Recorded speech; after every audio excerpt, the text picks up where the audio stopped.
Math chapter जो है ना 5 लेकर आए हुए हैं कि चैप्टर का नाम है समांतर श्रेणी।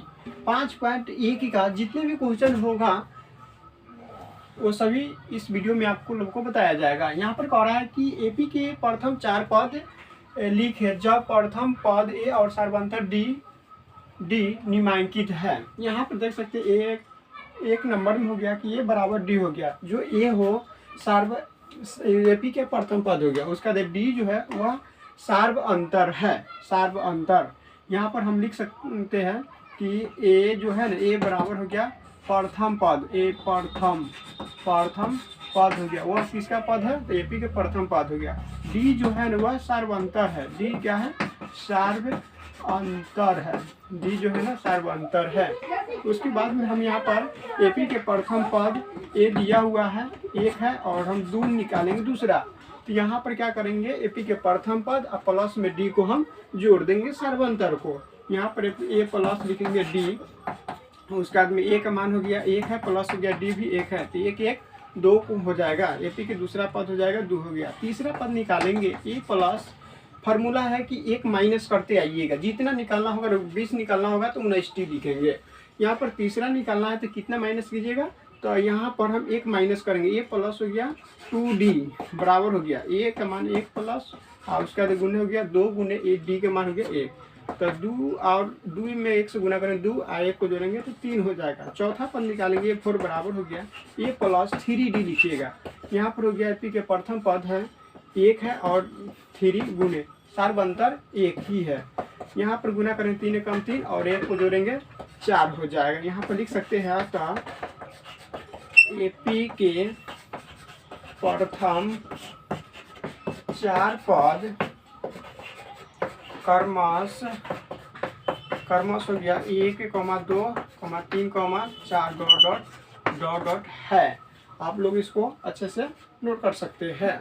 उसके बाद में हम 2 नंबर क्वेश्चन लेकर आ रहे हैं। 2 नंबर है, यहाँ पर हो गया कि एपी के प्रथम पद दिया हुआ है A1 हो गया 10 है, तो हम निकालेंगे A2 निकालेंगे, A2 दूसरा पद यहाँ पर है A2 के लिए हो गया ए प्लस हो गया डी, ए का मान हो गया 10 प्लस हो गया डी जो है ना सर्वांतर दिया हुआ है 10 है। यहाँ पर क्या करेंगे 2 नंबर क्वेश्चन हो गया 2 नंबर है।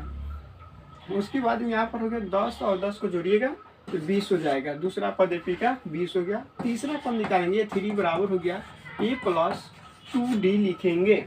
यहाँ पर क्या करेंगे एपी के प्रथम पद है 10 है प्लस हो गया 2 गुने डी जो है ना वो सर्वांतर है, सर्वांतर 10 है।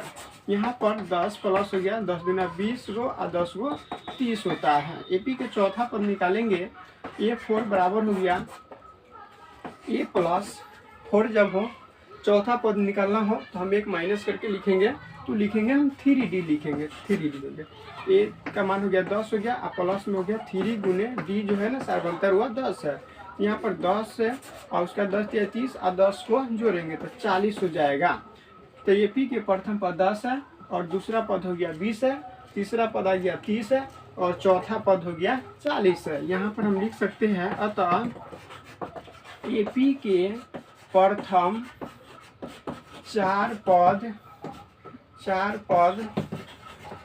क्रमश 10, 20, 30, 40 डॉट है। अभी और निकाल सकते हैं, बहुत निकाल सकता है, 10वां निकाल सकते हैं, 20 निकाल सकते हैं, मगर हमको यह ज़्यादा इंपॉर्टेंट है कि हम 4 तक निकाल कर छोड़ सकते हैं। चलिए इसको आप लोग स्क्रीनशॉट ले लीजिए। उसके बाद में हम क्वेश्चन 3 की ओर बढ़ते हैं। क्वेश्चन 3 यहाँ पर हो गया क्वेश्चन 3 नंबर में ए बराबर दिया हुआ है 3 है, उसके बाद में डी जो है ना एपी के प्रथम पद 3 है, उसके बाद में सर्वांतर 0 है दिया हुआ है। यहाँ पर है ये वाला सोल्व हो रहा है। उसके बाद में यहाँ पर एपी के प्रथम पद 3 है और डी यहाँ पर हो गया दूसरा पद निकालेंगे दोस्तों। दूसरा पद जब निकालेंगे यहाँ पर ए प्लस हो गया डी, ए का मान 3 प्लस हो गया 0, डी का मान हो गया 0, यहाँ पर हम 0 रखेंगे। अब बताइए कि 0 और 3 और 0 को जोड़ेंगे तो यहाँ पर 3 ही होगा। एपी के तीसरा पद ए प्लस हो गया 2d, एपी का प्रथम पद हो गया 3 प्लस हो गया 2 गुने 0। अब 3 प्लस 2 में कोई भी अंक से 0 से कितना भी 0 से गुना कर दिए, 1000 में भी 0 से गुना करेंगे तो वह 0 ही आएगा। 3 और 0 को जोड़ेंगे तो 3 ही होगा। AP के चौथा पद निकालेंगे तो यहाँ पर हो जाएगा A प्लस 3D। A के मान हो गया 3 और D 3D गुने हो गया D का हो गया 0।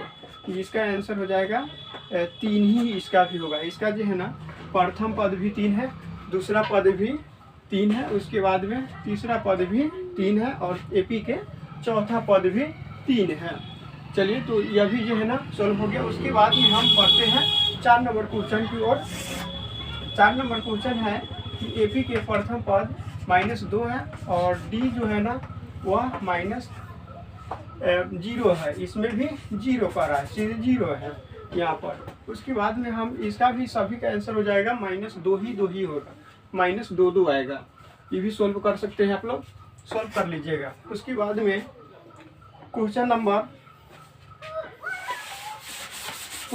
हो गया 5 में है। क्वेश्चन नंबर 5 में करा है AP के प्रथम पद हो गया 100 है और D जो है ना सर्वांतर -30 है। अब इसको आप लोग देख सकते हैं, यहाँ पर हो गया प्रथम पद है, दूसरा पद निकालेंगे A प्लस हो गया D हो गया। AP के प्रथम पद हो गया 100, अब प्लस हो गया इंटू में लेंगे -D हो गया, क्योंकि माइनस में D का मान है 30 लिखेंगे। उसके बाद में क्या करेंगे 100, अब माइनस प्लस में माइनस से गुना होगा तो ये माइनस हो जाएगा, 30 हो जाएगा। 100 में से 30 को घटाइएगा तो यहाँ पर आ जाएगा 70 आ जाएगा। अब AP के तीसरा पद निकालेंगे A प्लस 2D। A का मान हो गया 100 प्लस हो गया 2 गुने D का मान हो गया -30 हो गया। उसके बाद 100 माइनस में इसको गुना करेंगे प्लस से माइनस में तो हो जाएगा 30 दूना 60 माइनस हो जाएगा। 100 में से जब 60 को घटाइएगा तो यहाँ पर 40 आ जाएगा। अब AP के चौथा पद निकालिएगा A प्लस हो गया 3D। A का मान हो गया 100 प्लस हो गया 3 गुने D का हो गया -30 हो गया। उसके बाद में क्या करेंगे 100 प्लस से गुना होगा माइनस में 30 तिया 90 माइनस हो गया।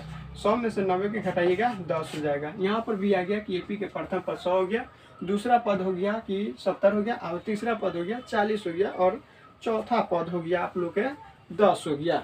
इसी तरह से हम क्वेश्चन नंबर 6 बनाएंगे, उसके बाद में 7 भी इसको सॉल्व कर सकते हैं।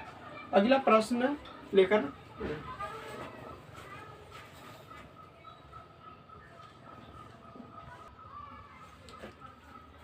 तो 2 नंबर क्वेश्चन में है। 2 नंबर क्वेश्चन आप लोग के बीच में है कि निम्नलिखित समांतर श्रेणी में AP के प्रथम पद और सार्वंतर लिखिए। यहाँ पर इस तरह का बहुत प्रश्न होंगे और इसमें क्या करना है कि जितने भी इस तरह का प्रश्न हो कि AP के प्रथम पद और सार्वंतर निकालना हो तो इसको जो है ना एक AP बनाया गया है, AP है। उसके बाद में यहाँ पर हम लिख सकते हैं, इसका आंसर हो जाएगा AP के प्रथम पद जो है ना यहाँ पर है, प्रथम पद है, इसका दूसरा पद है, यह तीसरा है, यह वाला चौथा पद है। यहाँ पर हम क्या कर सकते हैं कि AP के प्रथम पद जो है यह 6 है, AP के प्रथम पद 6 है। और उसके बाद में हम सार्वंतर निकालेंगे। सार्वंतर के लिए क्या करना होगा कि D बराबर AP के प्रथम पद आई हो गया AP के दूसरा पद हो गया। यहाँ पर हम लिख सकते हैं कि AP के प्रथम D निकालेंगे तो T2 माइनस T1। इसका मतलब होता है कि AP का दूसरा पद माइनस पहला पद को घटा दीजिए, वह सार्वंतर निकल जाएगा। यहाँ पर हम AP के दूसरा पद लिखेंगे, 1 है, दूसरा पद हो गया 3, अब माइनस हो गया AP का पहला पद हो गया 6 है, तो 6 में से 3 को घटाइएगा तो माइनस हो जाएगा 3 हो जाएगा। इसका हो गया कि प्रथम पद हो गया 6 है और सार्वंतर भी -3 आ गया। उसी तरह से हम क्वेश्चन को 2 को सोल्व करेंगे। यहाँ पर क्या करा कि AP के प्रथम पद हो गया 147। D जो है ना इसका हो जाएगा, D हो जाएगा T2 माइनस T1। यहाँ पर क्या करेंगे T2 हो गया कि AP का दूसरा पद 148 माइनस पहला पद हो गया कि यहाँ पर हो गया 147 हो गया। 148 में से 147 को माइनस कीजिएगा तो यहाँ पर हो जाएगा 1 हो गया। तो यहाँ पर भी यह भी क्वेश्चन हो गया, सॉल्व हो गया। अगर इस तरह का जितने भी प्रश्न पूछा जाएगा ये सभी को जो है इस तरह से आप लोग बना सकते हैं। जितने भी प्रश्न या ऑब्जेक्टिव एग्जाम में 2023 से बिहार बोर्ड के एग्जाम में यह 100% है कि इस तरह का हिसाब आएगा। इसको मिटा रहे हैं। उसके बाद में